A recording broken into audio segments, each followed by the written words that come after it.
राम प्रकाश महतो जी, जो कि कटिहार से इस बार प्रत्याशी रहे, उन्होंने किया था और इस घोटाले की सूचना जो है माननीय मुख्यमंत्री को भी दी गई थी।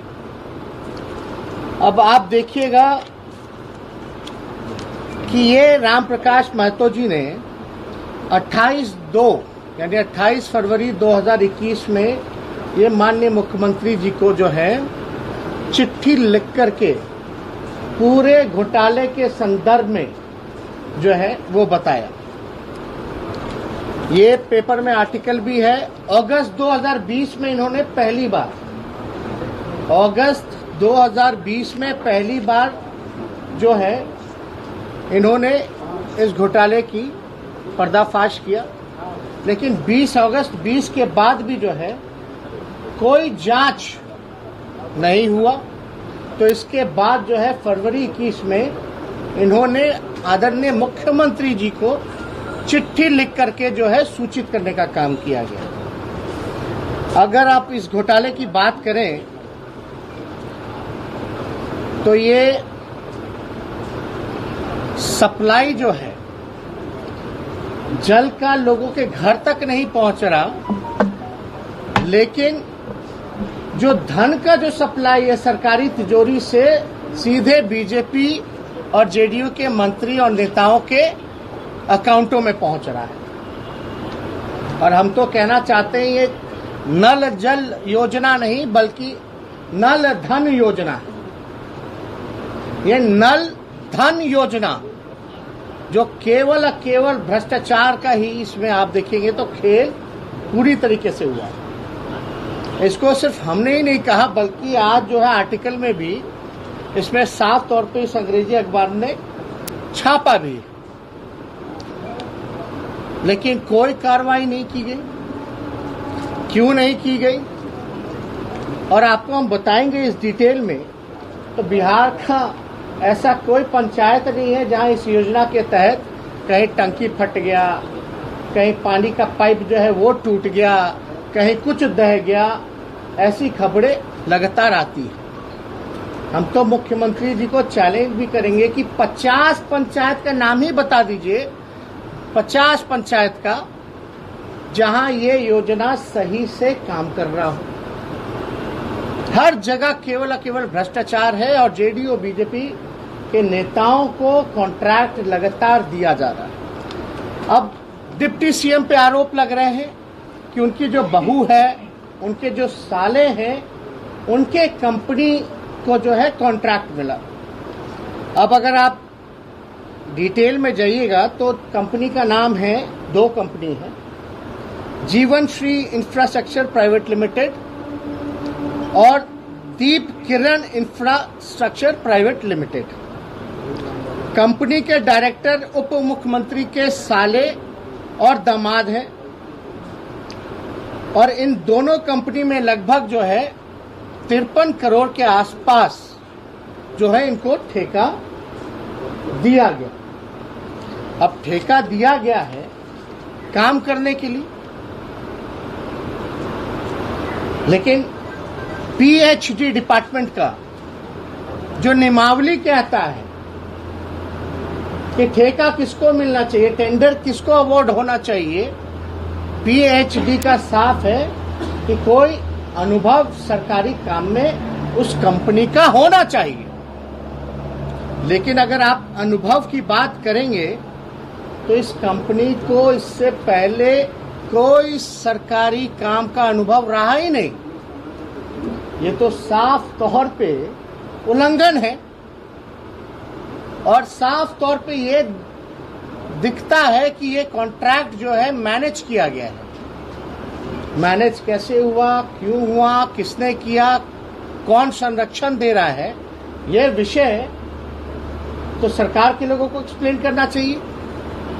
लेकिन हम लोगों के लगातार आवाज उठाने के बाद भी जो है कार्रवाई नहीं होती। आप देखिएगा, हमारी तो छोड़िए, हम तो कह ही नहीं, ये पूरी तरीके से फर्जीवाड़ा हुआ है।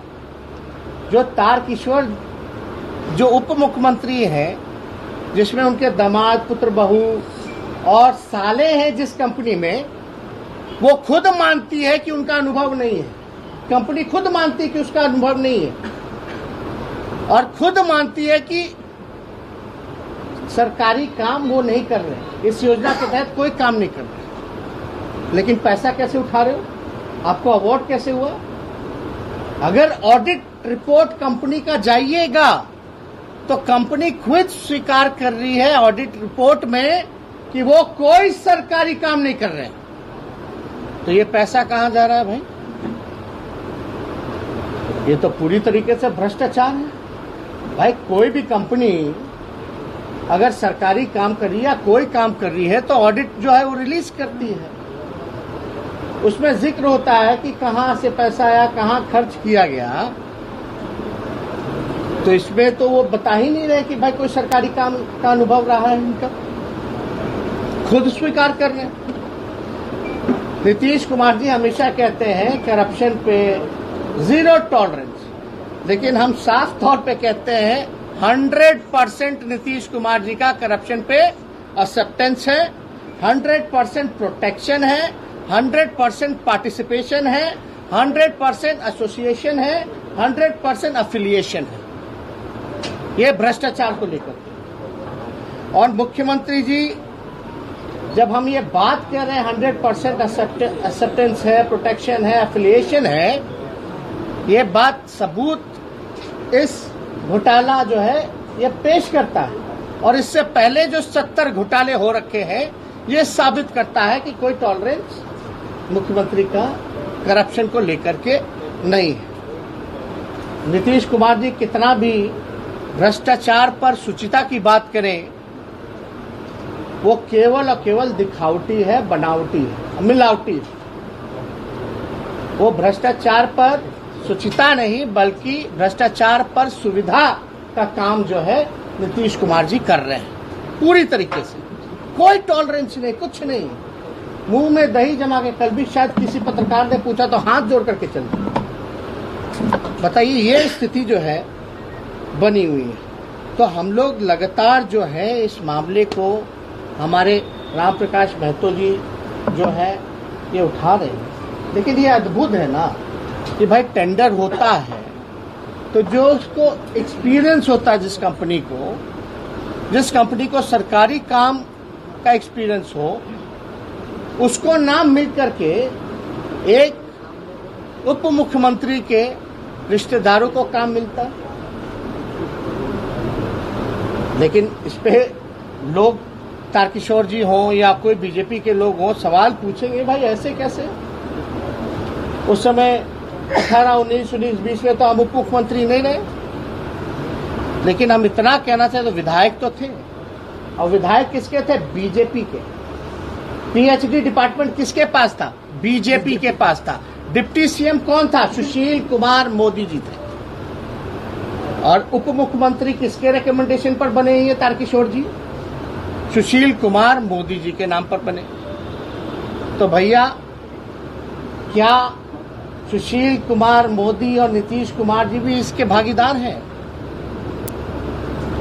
क्या इसी कंपनी का पैसा सरकारी खजाना में से लूट करके सुशील कुमार मोदी जी को दिया गया, तभी सुशील कुमार मोदी जी ने जो है इनका नाम रिकमेंड किया एज ए डिप्टी सीएम? ये मामला बहुत ही गंभीर है। और राम प्रकाश महतो जी के पास डिटेल है, बिडिंग नंबर वगैरह सब जो होता है। हम चाहेंगे कि हमारे वक्तव्य के बाद जो है ये अपनी बात को जो है आप लोगों के समक्ष रखें। तो आप समझ जाइए अगस्त में 2020 में इन्होंने जो है मामला का उजागर किया, कुछ नहीं हुआ तो मुख्यमंत्री जी को इन्होंने चिट्ठी भी लिखी फरवरी 2021 में। अब पेपर में भी छप गया, एक एक सीक्वेंस में 2-2 पार्ट आ गया अलग अलग दिन पे, फिर भी जो है कोई कार्रवाई नहीं। अंतरात्मा जगाने की बात करते थे, नैतिकता की बात करते थे, भ्रष्टाचार मिटाने की बात करते थे, बापू। तो बेहद गंभीर आरोप तेजस्वी यादव नल जल योजना को लेकर लगा रहे थे और उसमें सीधा सीधा मुख्यमंत्री नीतीश कुमार की संलिप्तता भी बता रहे थे। नमस्कार, मैं हूं मानक गुप्ता। अगर आपको हमारा ये वीडियो पसंद आया हो तो इसे लाइक और शेयर जरूर करें। और हां, हमें सब्सक्राइब और फॉलो करना ना भूलें ताकि आप देश और दुनिया की कोई खबर मिस ना करें। तो जुड़े रहिए हमारे साथ और देखते रहिए न्यूज़ 24।